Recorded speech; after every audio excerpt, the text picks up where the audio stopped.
তা তোমার বাইরে কেউ আছে? নন্দিনী বলে, জানি না, আমার জন্য কেই বা থাকবে। সারোজা বলে, এটা চিন্তা করো যে কেউ আছে, তাহলে এখান থেকে বের হতে সুবিধা হবে। হঠাৎ হইহুল্লোড় শুনতে পেলে নন্দিনী দৌড়ে গিয়ে দেখে ধোঁয়া বের হচ্ছে, সবাই দৌড়াচ্ছে। এক জায়গায় ভিড় দেখে গিয়ে দেখে মুপ্পির আবার অসুস্থ হয়ে গেছে। নন্দিনী বাকিদের দিকে এক নজরে তাকায়, কারণ সবাই কেন যেন মুপ্পির কাছে যেতে বাকিদেরকে আটকাচ্ছে। বিষয়টা বেশ সন্দেহজনক। নার্সের স্ট্রেচারে করে মুপ্পিকে মেডিকেলে নিয়ে আসে।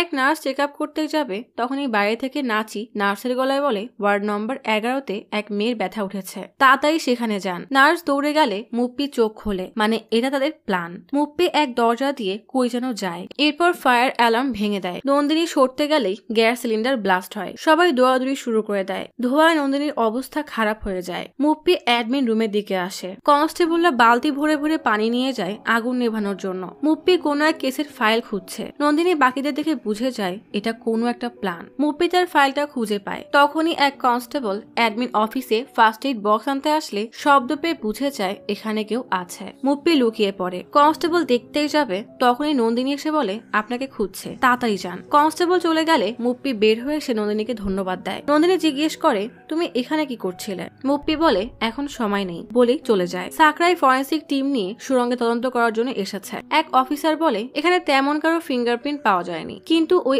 8টা মেয়ের ফিঙ্গারপ্রিন্ট পাওয়া গেছে। সাকরাই বলে, তাহলে ওরা এই রাস্তা দিয়ে এসেছিল? অফিসার বলে, পাশের রেলিং এ এই প্রিন্ট পাওয়া গেছে, একই ডিরেকশনের। সাকরাই 2 হাত মেলিয়ে দেখে হাত পৌঁছাচ্ছে না, তার মানে কেউ একবার গিয়েছে আবার ফিরে এসেছে। অফিসার চেক করে দেখে এটা মুথুর ফিঙ্গারপ্রিন্ট, তার মানে মুথু ওই দিন 2 বার এসেছিল। সাকরাই কটেজ থেকে পাওয়া ফিঙ্গারপ্রিন্ট ম্যাচ করতে চায়। অমর কিছু প্রমাণ নিয়ে এসে বলে, অ্যানালাইসিসের সময় কিছু জিনিস নিয়ে সন্দেহ ছিল, তাই দেরি হলো। বন্দুক দেখিয়ে বলে, এটা চোরা বাজারে পাওয়া যায়, মেয়েগুলো ওখান থেকে কিনতে পারে, আবার চালাপ্পারও হতে পারে। এরপর একটা ছবি দেখিয়ে বলে, চালাপ্পার হাতে আর কবজিতে গান পাউডার ছিল। মূর্তি বলে, তাহলে কি সে নিজে নিজেকে শেষ করে দিয়েছে? সাকরাই বলে, সে কখনোই এমন করবে না। অমর বলে, হতে পারে ওই মেয়ে চালাপ্পার হাতে বন্দুক ধরিয়ে দেয়, ওই মেয়ের হাইট অনেক ছোট, এটা সম্ভব না। সাকরাই বলে, হতে পারে স্যারকে আগে মাটিতে ফেলে দিয়েছিল, তারপর তার হাতে বন্দুক ধরিয়ে দেয়। অমর বলে, আমরা এমন কোনো আঘাতের দাগ পাইনি, টক্সিলজি রিপোর্টও বলছে কোনো কেমিক্যাল পাওয়া যায়নি। মূর্তি বলে,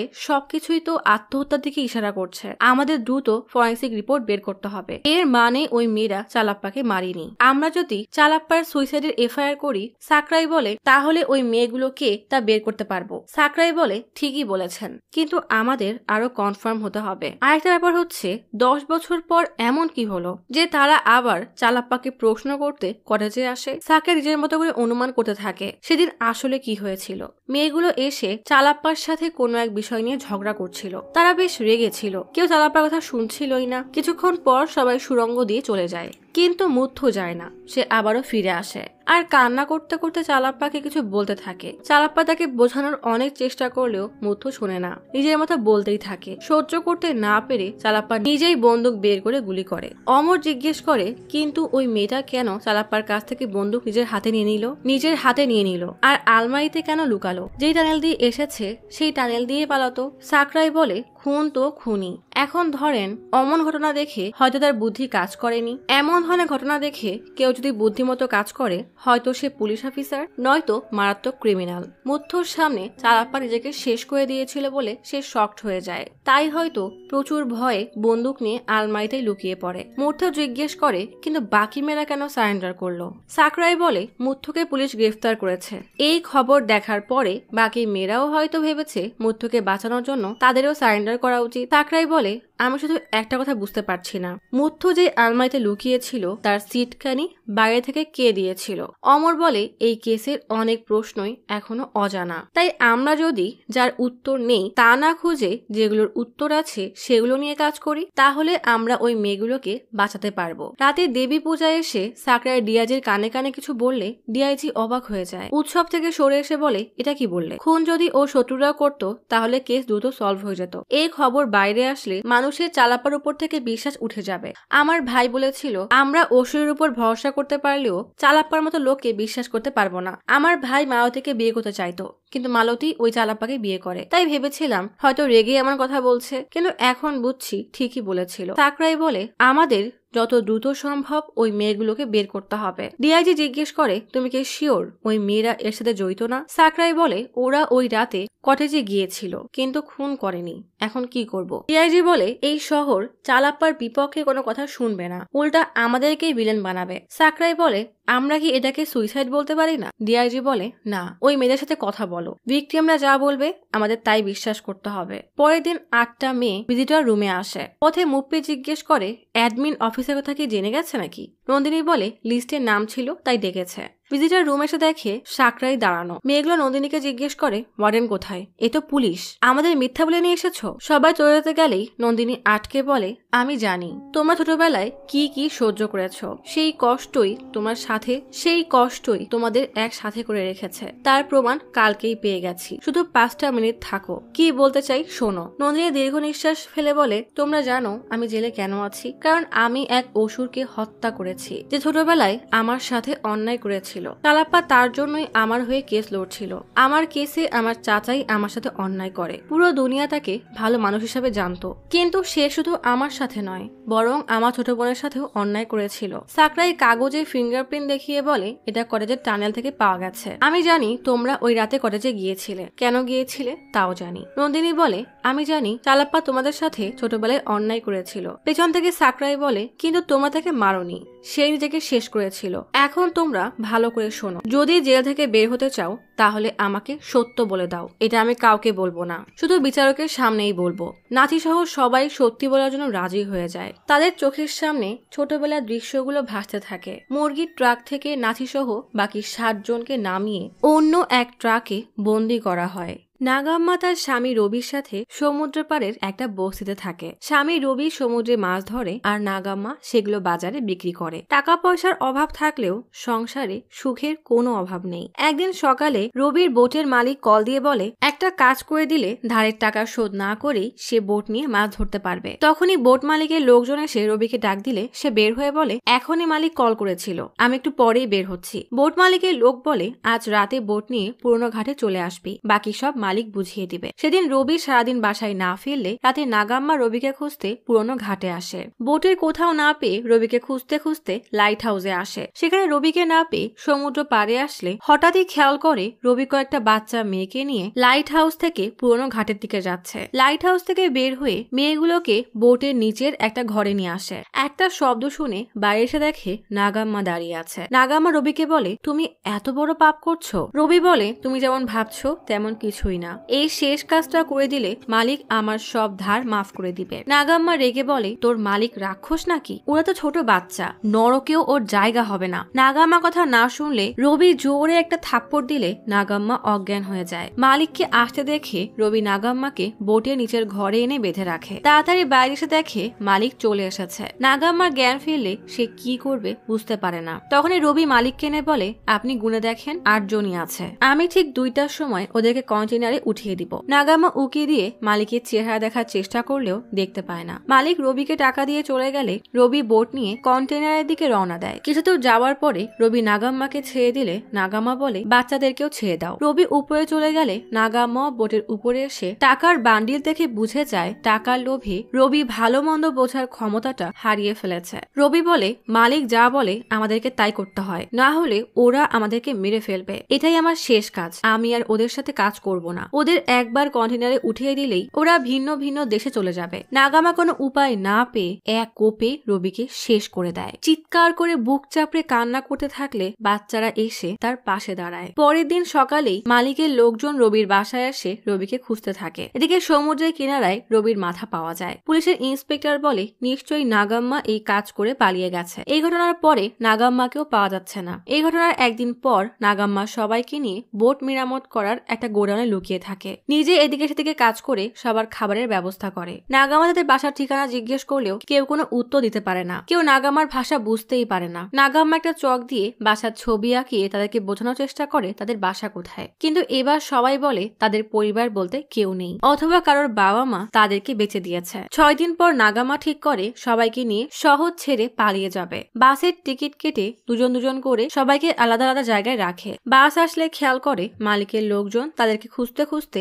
বাস টার্মিনালে চলে এসেছে। নাগাম্মা তাদের চোখ ফাঁকি দিয়ে 6 জনকে বাসে তুলে দিয়ে এসে দেখে একটা লোক বাকি 2 জনকে ধরে নিয়ে যাচ্ছে। লোকটা বলে, তোরা যেখানে লুকিয়ে থাকিস না কেন বাঁচতে পারবি না। ওরা আমাদের মালিকের চেহারা দেখে ফেলেছে, তাই ওদেরকে বাঁচিয়ে রাখা যাবে না। নাগাম্মা একটা হেলমেট দিয়ে বাড়ি মেরে বাকি 2 জনকে নিয়ে বাসে উঠে পড়ে। এভাবেই 13 দিন পার হয়ে যায়। অন্য শহরে এসে একটার পর একটা সিনেমা দেখে নিজেদেরকে লুকিয়ে রাখছিল। নাগাম্মা বাচ্চাদেরকে নিয়ে মুভি দেখা শেষ করে বের হতেই দেখে পুলিশের গাড়ি বাইরে টহল দিচ্ছে, তাই সবাইকে নিয়ে আবারও মুভির টিকিট কেটে দেখতে আসে। পরের দিন সকালে ছোট এই বাচ্চারা নিজেদের মতো শুকনো পাতা উড়িয়ে নেচে নেচে খেলছিল। পাশেই নাগাম্মা মন খারাপ করে বসে আছে। একজন হঠাৎ নাগাম্মার ব্যাগ পেয়ে ব্যাগ খুলে দেখে তাতে 1 টাকাও নেই। সবাই বিষয়টা বুঝতেই নাগাম্মাকে ঘিরে মন খারাপ করে বসে থাকে। একজন জিজ্ঞেস করে, তোমার কাছে টাকা নেই কেন, আর তোমার বাবা মা কোথায়? নাগাম্মা কান্না করতে করতে বলে, আমার পরিবার বলতে কেউই ছিল না, আমার কোনো বাচ্চাও হয়নি, আমার স্বামী আমার সব ছিল।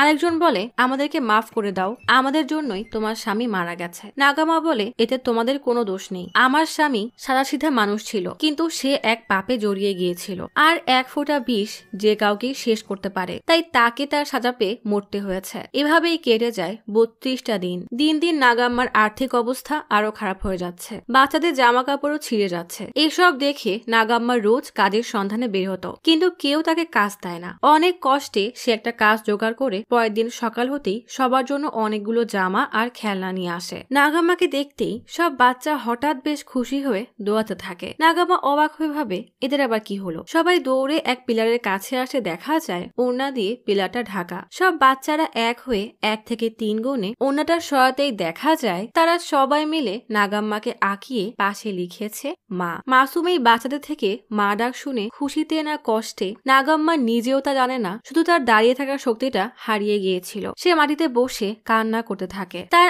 8 মেয়ে দৌড়ে এসে মাকে জড়িয়ে সান্ত্বনা দেয়। নতুন জামা পেয়ে আর মজার মজার খাবার পেয়ে নাগাম্মার সাথে তাদের দিনগুলো খুব সুন্দরভাবেই কেটে যাচ্ছিল। 36তম দিনে রাতে কাজে যাওয়ার সময় নাগাম্মা হঠাৎ দেখে রাস্তার পাশে দাঁড়ানো মেয়েদেরকে পুলিশ ধরে নিয়ে যাচ্ছে। তখন এই গাড়িতে করে চালাপ্পা এসে জিজ্ঞেস করে, এসব কি হচ্ছে? তারপর কোন রকমে মহিলাগুলোকে ছাড়িয়ে নিলে নাগাম্মা বুঝে যায় একমাত্র এই উকিলই তাকে সাহায্য করতে পারবে। তাই 38তম দিনে চালাপ্পাকে সব জানালে চালাপ্পা বলে, তুমি অনেক বড় লড়াই করছো। নাগাম্মা বলে, ওইটুক শিশুদের সাথে যে অন্যায় হয়েছিল তার তুলনায় আমার কষ্ট কিছুই না। আমি আপনার উপর অনেক বিশ্বাস করি, তাই এখানে এসেছি। তবে এই সবকিছুর আসল সেই ওনারের নাম আমি বলতে পারবো না, খুব ভয় করছে। যদি আমার কিছু হয়ে যায় তাহলে আমার মেয়েদের কি হবে? চালাপ্পা বলে, তোমার আমাকে কিছু বলার দরকার নেই, তবে তুমি কি বিচারকের সামনে সব বলার জন্য প্রস্তুত? কারণ একমাত্র তোমার বয়ানই পারে জঘন্য এই অপরাধকে শিকড় থেকে শেষ করতে। নাগাম্মা ভয়ে ভয়ে বলে, যদি কোর্ট আমার স্বামীর খুনের দায়ে আমাকে জেলে পাঠায়? চালাপ্পা ভরসা দিয়ে বলে,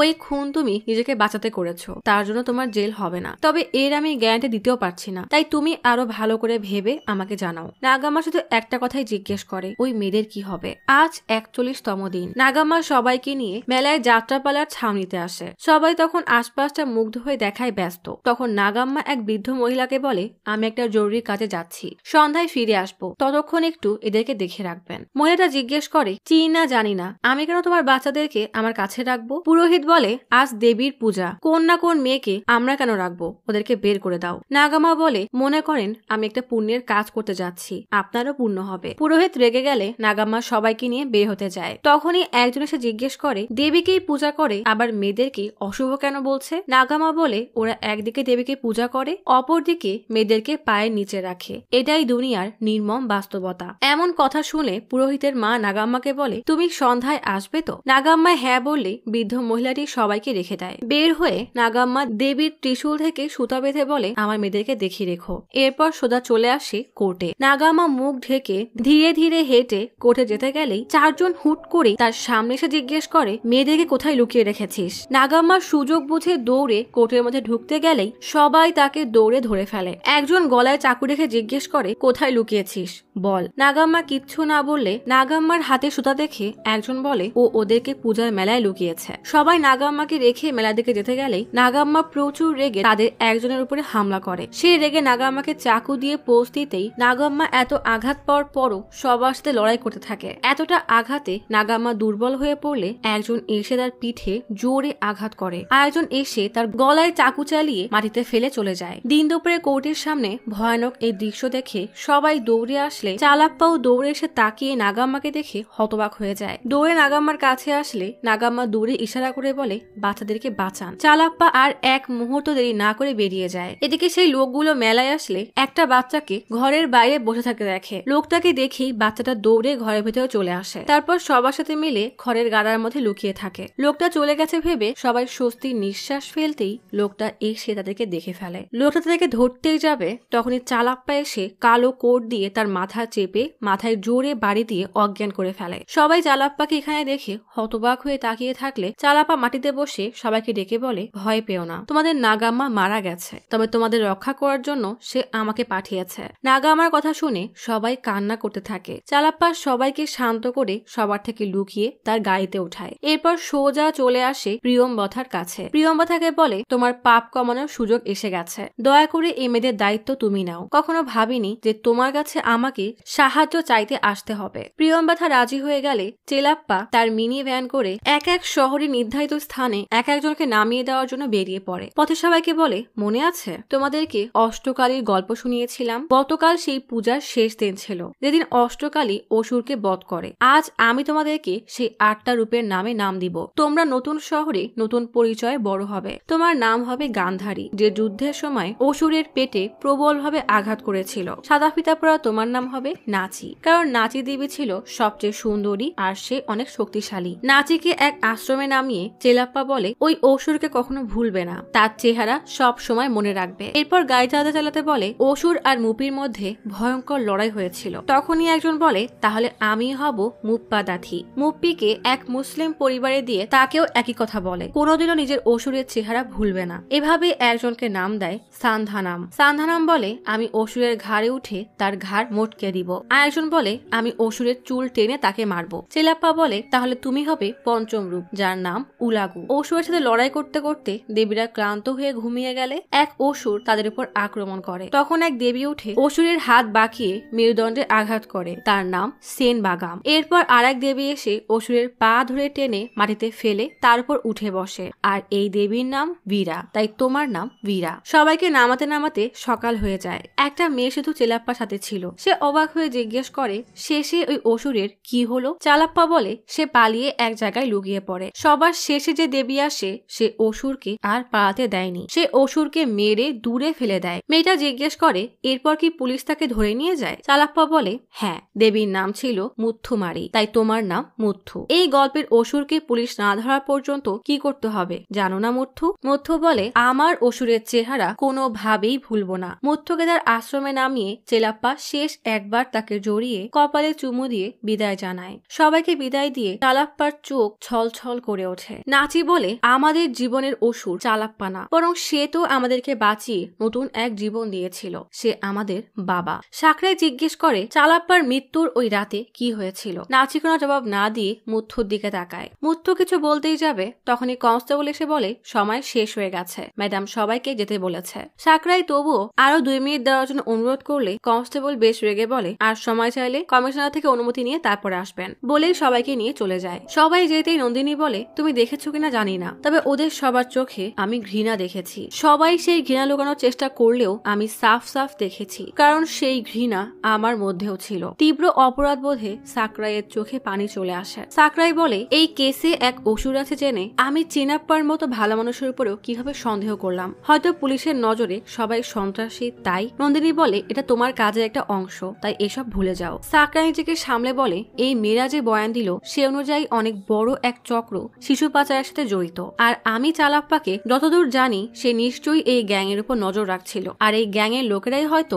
চালাপ্পাকে খুন করেছে। সুন্দর ধামুকে বলে তুমি যে বাবার ছেলে এটা জানার পরে আমার মা হয়তো শকড হয়ে গেছে, কিন্তু আমি এই কথা 10 বছর আগে থেকেই জানি। তোমার বাবার দিকে মমতা দৃষ্টিতে তাকানো, বাবার ছবি তোমার রুমে থাকা, তখনই আমার সন্দেহ হয়, তাই আমি তোমার মায়ের বিষয়ে খোঁজ নেই। যখন ছোট ছিলাম তখন শুনেছিলাম উষা নামের এক মহিলার সাথে বাবার সম্পর্ক ছিল, তখন আমি শিওর হয়ে যাই তুমি সেই উষার ছেলে। ধামু বলে মা মারা যাওয়ার পরে আমি বাবার কাছে সব জিজ্ঞেস করতে আসি, কিন্তু এখানে আসার পরে আপনারা 3 জন এই অনাথের সাথে এত ভালো ব্যবহার করেন যে মন চাইলো না আমি এই সুখী পরিবারের সুখটাকে নষ্ট করি, এই জন্যই কাউকে কিছুই বলিনি। বাবা তার মৃত্যুর শেষ মুহূর্ত পর্যন্ত জানতেও পারিনি আমি তার আরেক সন্তান। সুন্দর অবাক হয়ে বলে বাবা তোমার বিষয়ে জানতোই না? আমি আরো ভেবেছি বাবা সব জানার পরও তোমাকে চাকরের মতো খাটাচ্ছে। তার এই উপরে উপরে ভালো সাজার রূপ দেখে আমি আরো উল্টা তাকে ঘৃণা করেছি, আর এই জন্যই তার সাথে কথা বলা বন্ধ করে দেই। সাকরাই মানব পাচার প্রতিরোধ সংস্থায় আসলে ম্যানেজার বাবু বলে, চালাপ্পা গত 10 বছর যাবৎ এই ট্রাফিকিং সংগঠনকে ট্র্যাক করার চেষ্টা করছিল।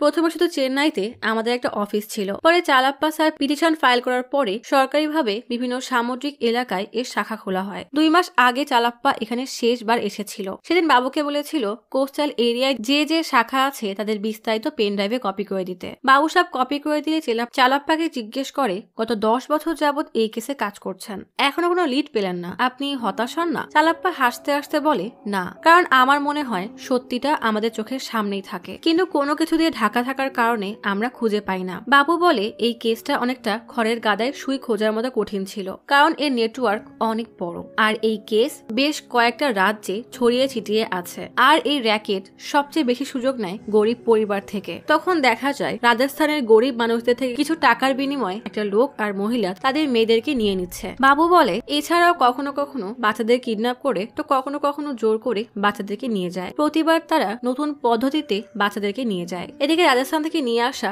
সেই 2 মেয়েকে হারিয়ানার জঙ্গলের মাঝে পরিত্যক্ত এক জায়গায় নিয়ে আসা হয়। এরপর তাদের অন্য বাচ্চাদের সাথে বন্দি করে রাখা হয়। বাচ্চা দুটো ভয়ে কান্না করতে থাকে। বাবু বলে, এভাবে আলাদা আলাদা রাজ্য থেকে বাচ্চাদেরকে এনে এক জায়গায় জড়ো করা হয়, আর এদের সবার এক বস থাকে যে এই চক্রকে নিয়ন্ত্রণ করে, আর সেই ঠিক করে কোন মেয়েকে কোথায় পাঠানো হবে। সব বাচ্চার ছবি তুলে অনলাইনে পোস্ট করা হয়, আর সেখান থেকেই বায়াররা ছবি দেখে বাচ্চা কিনে নেয়। বাবু বলে, বাচ্চাদের বয়সের উপর নির্ভর করে ঠিক করা হয় কে ঘরে কাজ করবে আর কে ফ্যাক্টরি বা কাকে পাপের জগতে দিয়ে দেওয়া হবে। একবার ডিল হয়ে গেলে তাদের বাচ্চাদেরকে ক্লায়েন্টদের লোকেশনে পাঠানো হয়, তবে ক্লায়েন্টদের কাছে কিভাবে পাঠানো হয় তা কেউ এখনো জানতে পারেনি, কারণ তারা প্রতিবারই তাদের কাজের পদ্ধতি বদলে ফেলে। এদিকে সেই 2 বাচ্চা মেয়েকে উত্তর প্রদেশে এনে একটা কন্টেনারে রাখা হয়। এরপর সারাদিন কেটে গেলে 2টা রুটি আর সবজি খেতে দেওয়া হয়। ট্রাক একের পর এক রাজ্য পার হয়ে বহু দূরের আরেক রাজ্যে আসে। এরপর আরেক লোকের কাছে বেচে দেওয়া হয়, যারা ক্লায়েন্টের থেকে ছবি নিয়ে মেয়েদের চেক করে নিয়ে যায়। এরপর কালীপাটনাম থেকে ছোট নৌকায় করে কন্টেইনার শিপে দেওয়া হয়। সেখান থেকেই সেই জাহাজ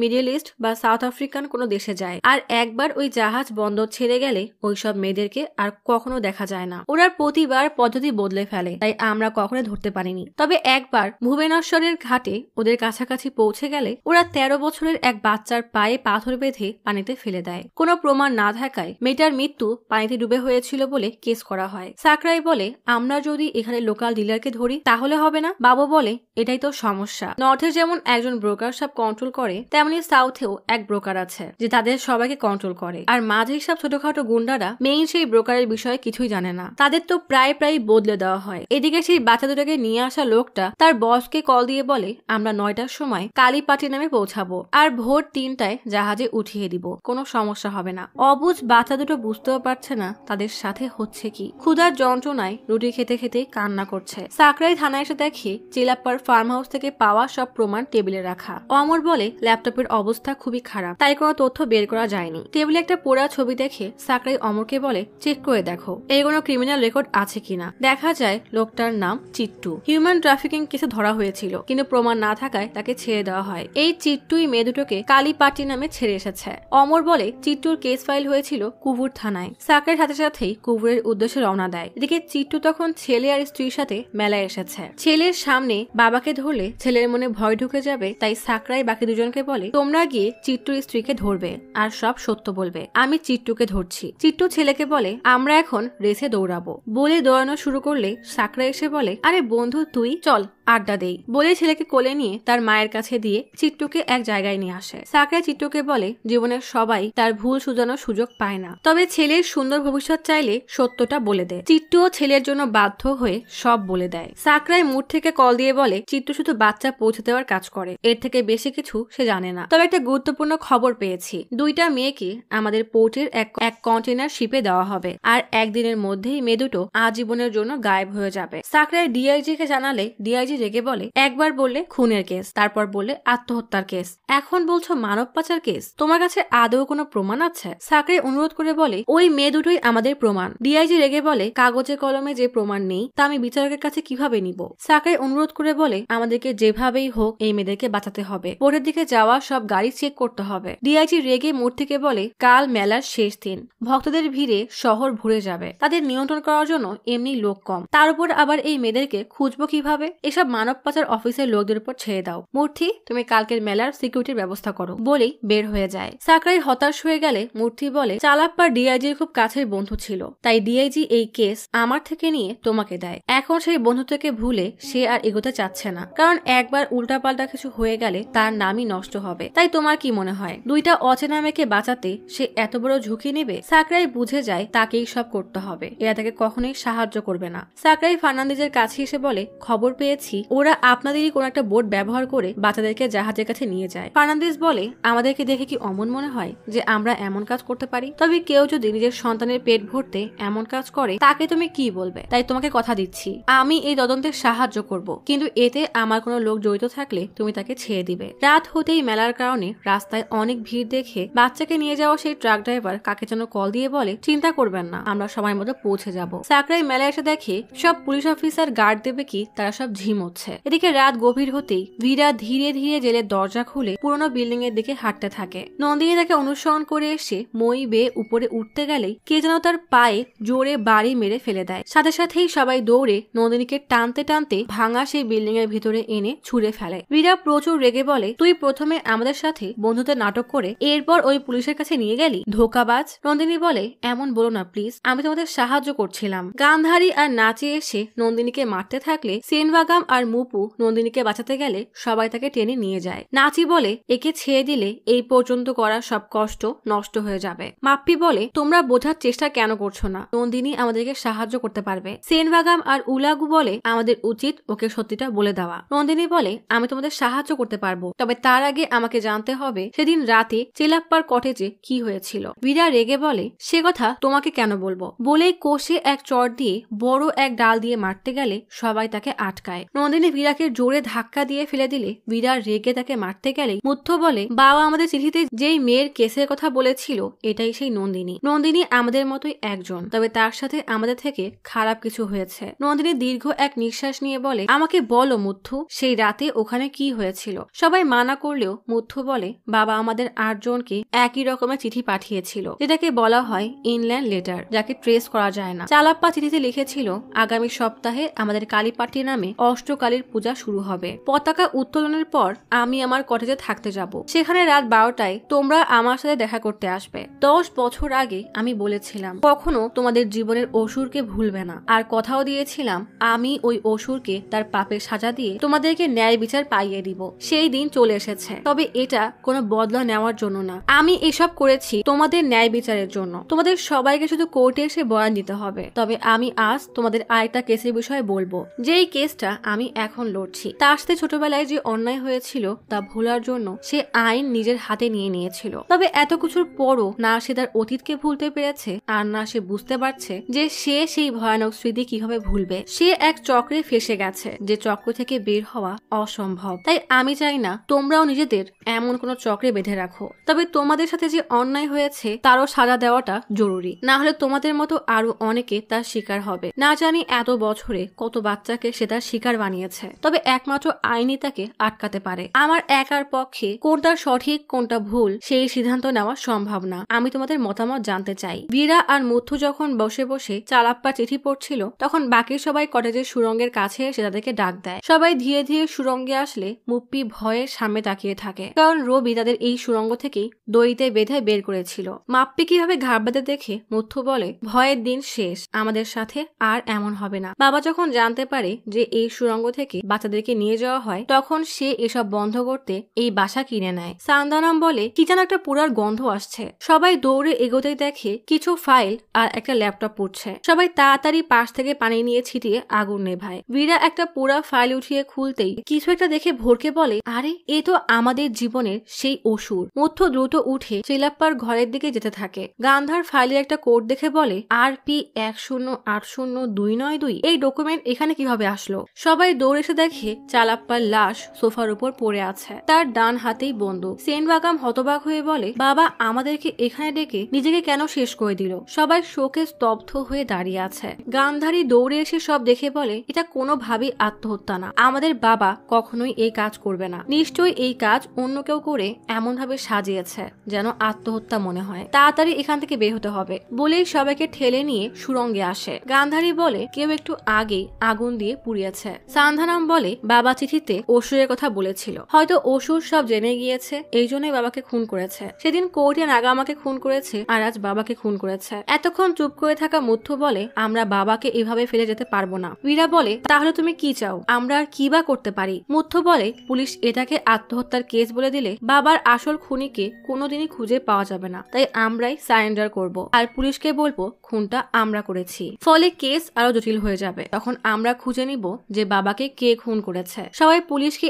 একই রকমের বয়ান দিব। প্রথমে বেল বাজাই, চালাপা ভেতরে নিয়ে বসতে বলে আর টেবিলের উপর বন্দুক রাখা ছিল। বন্দুক দেখতেই হুট করে উঠিয়ে তাকে গুলি করে দেই। চালাপ্পা কোনোদিন কল্পনাও করেনি যে আমি তাকে গুলি করব। গান্ধারী বলে, এভাবে হয় না, আমরা আইনি লড়াই লড়বো। বাকিরা বলে, মুথু এখন শকে আছে তাই এমন উল্টাপাল্টা বলছে। সবাই সেখান থেকে দ্রুত বের হয়ে যায়। মুথু যেতে না চাইলে সবাই তাকে টেনে নিয়ে বের হয়। সবাই যার যার মতো ফিরে গেলে মুথু একাই আবারও সেই সুরঙ্গের পথে চালাপ্পার কাছে ফিরে আসে। আর তখনই সেই রেলিং এ মুথুর হাতের ছাপ লেগে যায়। চালাপ্পার লাশ এভাবে দেখে মাটিতে বসে কান্না করতে করতে বলে, বাবা তুমি আমাকে অমন জায়গায় নাচতে মানা করেছিলে, আমি তোমার কথা শুনিনি বলে তুমি কোর্টে আপিল করে অমর নাচের উপরে ব্যান লাগিয়ে দিলে। সেদিন তোমার উপর এত রাগ হয়েছিল যে এর জন্য 3 দিন আমি তোমার সাথে কথা বলিনি। হাউমাউ করে কান্না করতে করতে বলে, আজ আমি তোমার সাথে কথা বলতে আসলাম আর তুমি আমাদেরকে এভাবে ছেড়ে চলে গেলে। সেদিন যদি তুমি আমাদের এভাবে ছেড়ে দিতে তাহলে কি হতো, তাই আমিও তোমাকে ছাড়বো না বলেই ছোটবেলার মতো বাবাকে জড়িয়ে ধরে আর সব রক্ত তার মুখে হাতে লাগিয়ে নেয়। তারপর চালাপ্পার বন্দুক হাতে নিয়ে বলে,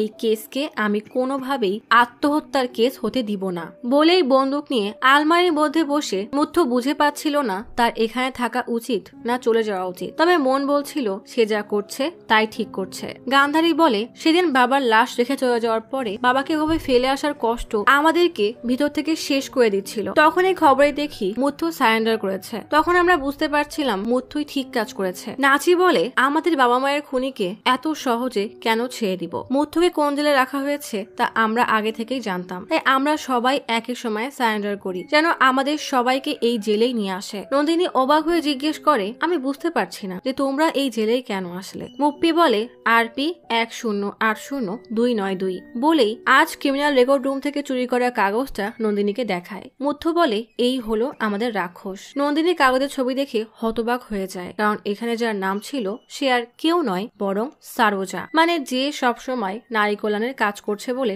সবাই তাকে সম্মান করে। এই সেই বহুরূপী। আসলে ছোটবেলায় এদের 8 জনকে এক জায়গায় আনা হলে এরা সারোজাকে দেখেছিল। সারোজা এসে সবার মুখ খুলিয়ে দেখছিল যে কার কতগুলো দাঁত হয়েছে, মানে কার কত বয়স। সেদিন রবির বোটেও এই সারোজাকে রবি বারবার মালিক মালিক বলছিল। সারোজা ওকে দিতেই ভয়ে সবাই কাঁপতে থাকে। কনস্টেবল সারোজার ডি ব্লকে আসে দেখা যায় এটা যেন কোনো জেল নয় বরং ভিআইপি এক রুম। সেখানে বড় পালঙ্ক থেকে শুরু করে ফ্যান, ফলমূল, দাসী কি নেই, মানে সে জেলে থেকেও রানীদের মতো জীবন কাটাচ্ছে। সারোজার পাশে বসে মরিয়মের মেয়ে কার্টুন দেখছে। এই রাক্ষসী জিজ্ঞেস করে, আগে কখনো জাহাজে বসেছো? মেয়েটা বলে, না। সারোজা শয়তানের মতো হাসি দিয়ে বলে, খুব জলদি জাহাজে যাবে, এবার মুখ খুলে দেখাও। মাসুম বাচ্চাটা মুখ খুলতেই সারোজার শয়তানি এক চাহনি দিয়ে তার দাঁত গুনতে থাকে। সুন্দর ধামুকে মায়ের কাছে আনলে মা রেগে সেখান থেকে চলে যেতে চায়। সুন্দর মাকে টেনে নিয়ে জোর করে বসিয়ে বলে, আমাদের সমস্যা কি জানো? কারো মধ্যে ভালো গুণ পেলে আমরা মনে করি যে সে কখনো ভুল করতেই পারে না, কিন্তু মানুষ যে কোনো সময় ভুল করতে পারে, এটাই মানুষের বৈশিষ্ট্য।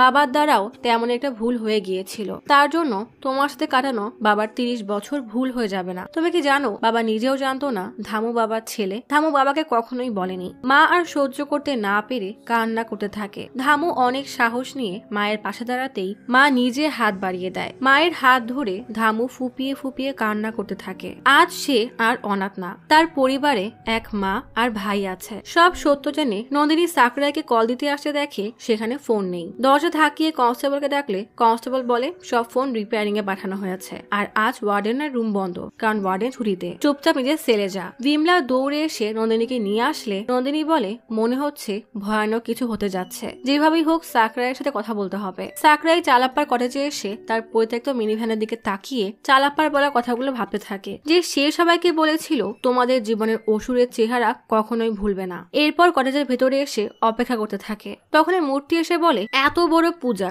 অথচ লোক তেমন নেই, এমনি অনেক ব্যস্ত, কি বলতে চাও তাড়াতাড়ি বলো। সাকরাই বলে আমি এখনো এই প্রশ্নের উত্তর পেলাম না যে ওই আলমারির দরজা বাইরে থেকে কে বন্ধ করেছিল। মুথু তো ভেতরে ছিল, বাইরে চালাপ্পার লাশ পড়েছিল। আচ্ছা এমনও তো হতে পারে এই আলমারির দরজা খুনের রাতে বন্ধ করাই হয়নি, বরং আমরা যখন এসেছিলাম তখন কেউ বন্ধ করেছে। সেদিন আমি আর আপনি প্রথমে দরজা ভেঙে ভিতরে এসেছিলাম, তাহলে আমাদের মধ্যে যে কোনো একজন এই কাজ করেছে। আমি যেহেতু আলমারি বন্ধ করিনি তাহলে আপনিই করেছেন। মূর্তি বিরক্ত হয়ে বলে সবার উপর দোষ চাপাতে চাপাতে এবার আমার উপরও দোষ চাপাচ্ছ।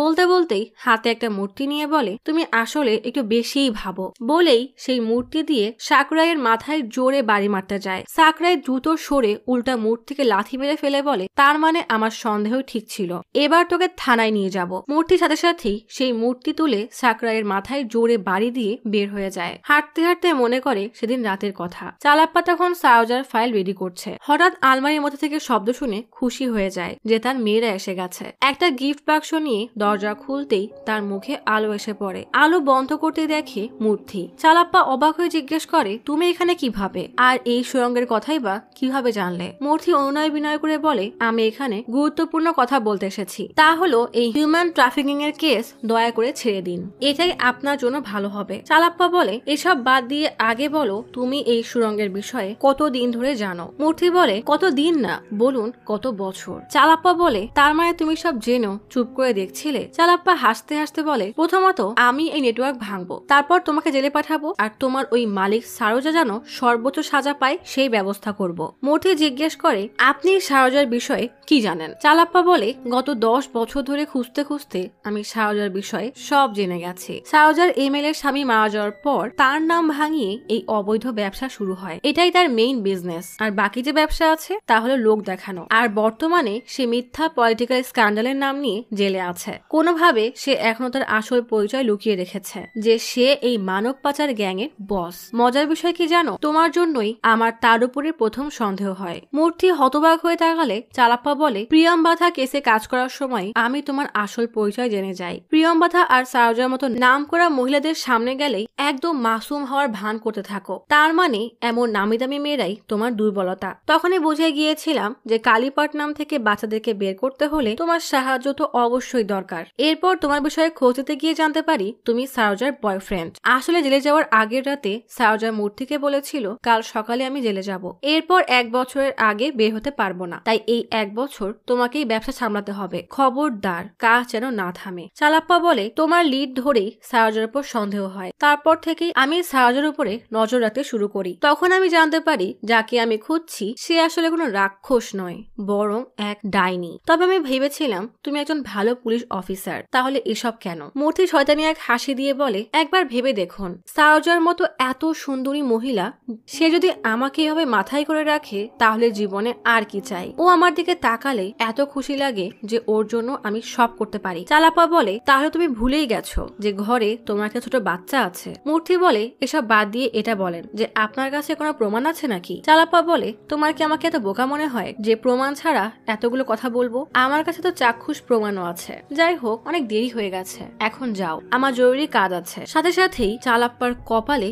এক গুলি এসে লাগে আর সে সোফায় সেভাবেই পড়ে থাকে, মানে মূর্তি তাকে খুন করেছে। এরপর লাশের কাছে এসে লাশটা উঠিয়ে বসিয়ে পকেট থেকে আরেকটা বন্দুক বের করে, সেটা চালাপ্পার হাতে রেখে আরেকবার গুলি করে। সাথে সাথে রক্ত ছিটে দেওয়ালে লাগে। এরপর মেঝে থেকে তার গুলি খুঁজে পকেটে রেখে সব ডকুমেন্টস আর ল্যাপটপ নিয়ে সুরঙ্গে এসে সব জ্বালিয়ে বের হয়ে যায়। গল্প চলে আসে বর্তমানে। সেই 2 বাচ্চা মেয়েকে নিয়ে পৌঁছাতে বেশ দেরি হয়, কারণ পূজার জন্য রাস্তায় অনেক ভিড়। তবে দিনের বেলায় মেয়েদেরকে নিয়ে নদী পার হওয়াটা বেশ ঝুঁকির। নন্দিনী সারোজার সাথে দেখা করতে আসছিল, তখনই কারো আসার শব্দ পেয়ে জলদি লুকিয়ে যায়। আড়াল থেকে দেখে কনস্টেবল ভিনা বস্তায় কি যেন নিয়ে তাড়াহুড়ায় ভিতরে ঢুকছে। নন্দিনী জানালা থেকে উকি দিতে দেখে ভিনা সেই বস্তায় করে ধারালো সব জিনিস নিয়ে এসেছে। সবগুলো মহিলাদেরকে দিয়ে বলে সাবধান, একটা মেয়েও যেন না বাঁচে, তোমাদের সবার বাসায় টাকা পৌঁছে গেছে। তখনই পেছন থেকে কারো আসার শব্দ শুনে নন্দিনী দ্রুত লুকিয়ে যায়। উপর থেকে সারোজা আরো কিছু মহিলাদেরকে নিয়ে এসে জিজ্ঞেস করে বাকিরা কোথায়। বিনা বলে সবাই প্ল্যান মতো পৌঁছে যাবে। আসলে গত রাতে বিনা সারজাকে বলে ওই 8টা মেয়ে সাম্বালুরের এসআইয়ের সাথে কথা বলেছে। সারজা বলে এই মেয়েরা ছোটবেলায় আমার চেহারা দেখেছিল, এরাই চালাপ্পার সাক্ষী। বিনা বলে কাল জেলের ওয়ার্ডেনের ছুটি। সারজা বলে তাহলে এটাই সবচেয়ে ভালো সময়, সবকটাকে কাল শেষ করে দিবে। সারজা ইশারা করতেই সবাই ওই 8 মেয়েকে খুঁজতে বের হয়। নন্দিনী আরেক পথ দিয়ে দ্রুত বের হয়ে যায়। এদিকে সাকরাই মাথায় হাত দিয়ে কোন রকমে বের হয়ে আসে। তখনই সেখানে ফার্নান্ডিস এসে সাকরাইকে এই অবস্থায় দেখে দ্রুত তার ধুতি থেকে কাপড় ছিঁড়ে মাথায় বাঁধতে বাঁধতে বলে এই ছেলেটার বাবা ওদেরকে হ্যাঁ বলেই দিচ্ছিল। ছেলেটা বলে কিন্তু ওই গুন্ডারা বাসায় আসলে বাবা না বলে দেয়, তাই তারা বাবাকে মেরে জোর করে নৌকা নিয়ে সমুদ্রে চলে যায়। আমি ওই নৌকায় 2টা মেয়েকে দেখেছি, 8 কি 10 বছরের হবে, তবে তাদের চোখ আর হাত বাঁধা ছিল। ফার্নান্ডিস সাকরাইকে বলে তুমি আগে হাসপাতালে চলো। সাকরাই কোনো কথা না শুনেই বাইকে ফার্নান্ডিসকে নিয়ে বের হয়ে যায়। নন্দিনী এসে গান্ধারী, সান্দারাম, সাবনাগাম, উগলা সবাইকে টানতে টানতে সেই পুরনো বিল্ডিং এর কাছে নিয়ে আসে। সবাই হতবাক হয়ে জিজ্ঞেস করে আগে বলবে তো কি হয়েছে। নন্দিনী বলে সারজা তোমাদের বিষয়ে জেনে গেছে আর কিছু মহিলাকে তোমাদেরকে মারার জন্য পাঠিয়েছে। আপাতত এখানে থাকো, এটাই তোমাদের জন্য সুরক্ষিত জায়গা, ওরা কখনোই তোমাদেরকে খুঁজে পাবে না। নন্দিনী হঠাৎ পেছনে তাকিয়ে দেখে সবাই রাগে দৃষ্টিতে তার দিকে তাকিয়ে আছে। সবাই বের হতে গেলেই নন্দিনী অবাক হয়ে জিজ্ঞেস করে কোথায় যাচ্ছ।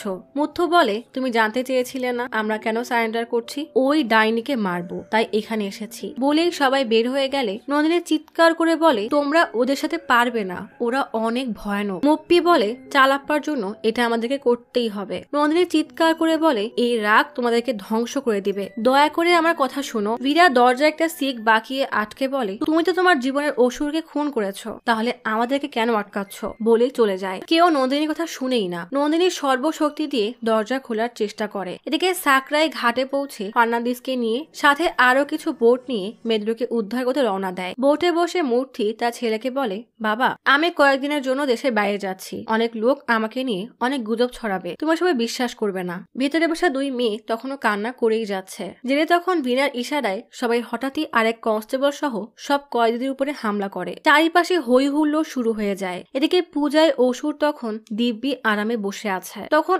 অষ্টকালী সেই অসুরকে মারার জন্য প্রস্তুত হচ্ছে। যেমনটা জেলে চালাপ্পার মেয়েরা সারজাকে মারার জন্য তৈরি হয়েছে। এই 8 জনকে দেখে সারজার ঠিক করা মহিলারা তাদের উপর ঝাঁপিয়ে পড়ে। চালাপ্পার 8 মেয়ে লাফিয়ে আসলেও এদের মতো দাগি গুন্ডাদের সাথে পেরে ওঠা কি এত সহজ। সারজার মহিলারা সবাইকে মেরে রক্তাক্ত করে দেয়। বিনাও এই সুযোগে সবাইকে মারছে। এদিকে সাকরাই দূরবীন দিয়ে দূরে বোট দেখতে পেয়ে সবাইকে দ্রুত সেখানে যেতে বলে। জেলে সবাই আহত হয়ে পড়ে আছে। হঠাৎ তাদের অসুর সারজাকে গর্বের সাথে হেঁটে আসে দেখে তাদের ভিতরের রাগ, যন্ত্রণা, প্রতিশোধ একসাথে বের হয়ে আসে। সবাই রক্তাক্ত অবস্থায় উঠেই সবাইকে ইচ্ছা মতো মারতে থাকে। দুর্বল মুপ্পিও নিজের সর্বশক্তি দিয়ে চিৎকার করে লাফিয়ে ওঠে। এদিকে পূজায় অষ্টকালীর এক একটা রূপ অসুরকে মারতে থাকে। সারোজ হঠাৎই এসে মুপির পেটে লাথি দিয়ে তাকে জালের মধ্যে নিয়ে আসে। এদিকে পূজায় 8টা রূপী অসুরকে মারতে তাকে ঘিরে ধরে। এদিকে জেলে সারজার সাথে কেউ পেরে ওঠে না। সারজা সবাইকে মেরে মাটিতে ফেলে অসুরের মতো হুঙ্কার দেয়। এদিকে নন্দিনীর নজর পড়ে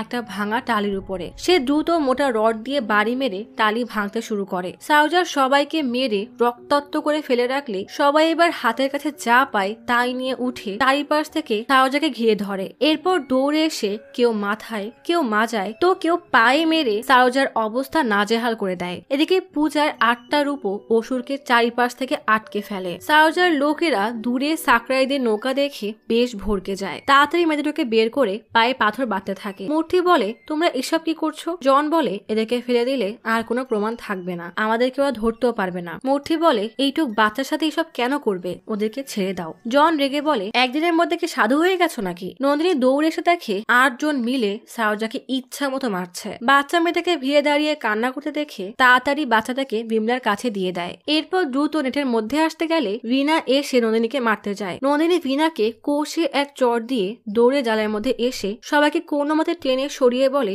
তোমরা ভুল করছো। সবাই রাগ আর ঘৃণার দৃষ্টিতে সারজাকে দেখছে। নন্দিনী দ্রুত তাকে আরেকটা নেটের মধ্যে বন্দি করে বলে খবরদার এখান থেকে বের হবে না। সাকরাই দেখে জনের লোকজন মেদুরকে পানিতে ফেলছে, তাই সে আর দেরি না করে দ্রুত পানিতে ঝাঁপ দেয় যেন মেদুরকে কোনো মতে ধরে।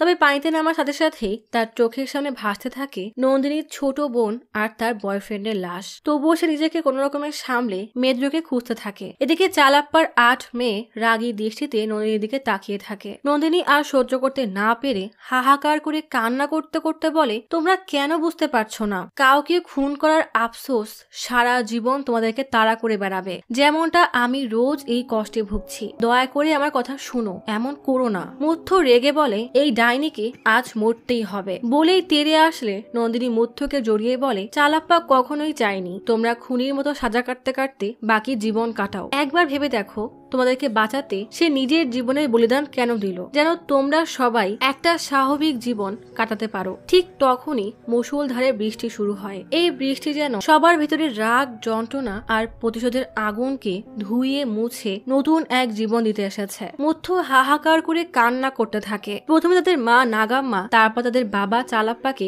এই মহিলা নৃশংসভাবে খুন করেছে। মুথ্য তার হাতের রড ছুঁড়ে বাবাকে হারানোর যন্ত্রণায় হাউমাউ করে কান্না করতে করতে বাবা বলে চিৎকার করতে থাকে। নন্দিনী মুথ্যকে শক্ত করে জড়িয়ে কান্না করতে থাকে। এদিকে সাকরাই বহু কষ্টে দুই বাচ্চাকে টেনে উপরে উঠিয়ে বিজয়ের হাসি হাসে। জেলের সবাই তাদের হাত থেকে সব ফেলে চারিপাশ থেকে ঘিরে নন্দিনীকে জড়িয়ে ধরে, যেমনটা তারা প্রথমে নাগাম্মা তারপর চালাপ্পাকে ধরত। আজ নন্দিনীকে জড়িয়ে তারা অনেক কান্না করে। আজ তারা তাদের পুরনো জীবন পরিপূর্ণভাবে ভুলে নতুন এক জীবন শুরু করলো, যেখানে নেই কোনো আফসোস, নেই কোনো যন্ত্রণা, নাই কোনো প্রতিশোধের আগুন, আছে শুধু নতুন স্বপ্ন। পুলিশ এসে সাওজাকে নিয়ে চলে যায়। কয়েকদিন পরেই এই 8 জন নির্দোষ প্রমাণ হওয়ায় জেল থেকে একসাথে মুক্তি পায়। মুপ্পি আর মুথ্যু এসে নন্দিনীকে জড়িয়ে ধরলে নন্দিনী হাসি মুখে রং মুথ্যুর গালে লাগিয়ে হাসতে থাকে। কেটে যায় বেশ কয়েকটা দিন।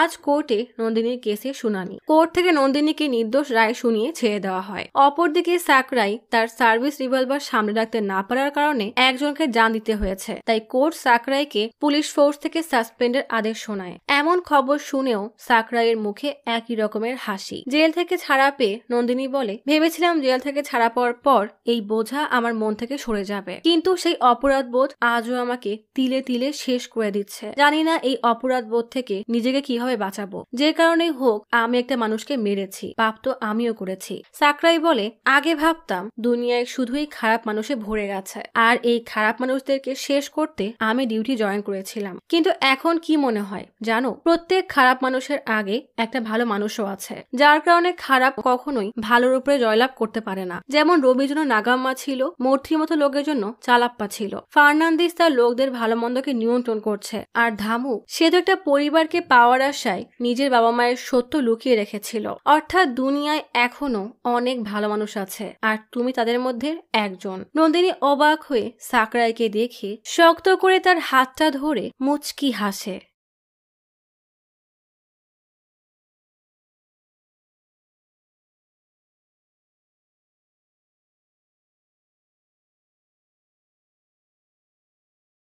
আজ তাহলে এখানেই চলে যাচ্ছি। শীঘ্রই ফিরবো নতুন অথবা পুরাতন ইউনিক কোনো মুভির গল্প নিয়ে। ফিরে আসা পর্যন্ত লাইক, কমেন্ট এবং সাবস্ক্রাইব করে অচিরার গপ্পসপের সাথেই থাকুন। পাশে থাকা বেল আইকনটি ক্লিক করে রাখুন। দেখা হবে পরের ভিডিওতে।